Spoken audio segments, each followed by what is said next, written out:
Orain ikasiko dugu tax tresna.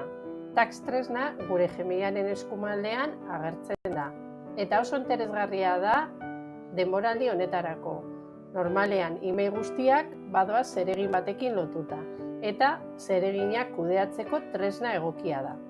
Tax hemendik zabaltzen dugu eta zuzenean zereginak idatzea ditugu. Baina interesgarriena da emaila markatuta izan da taxera zuzenean bidatzea. Klik egiten badugu goiko botoian, email honen informazio guztia zeregin bezala agertuko da hemen.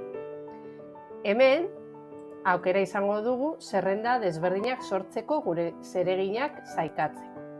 Horrez gain, hemen eman da kalendarren jarri aldugu data eta ordu bat gure zeregina burutzeko. Eta eginda dagoenean, klik eginda, hemen desagertuko lirateke gure zeregina eta horrela mantendu dugu gure sarrera ontzia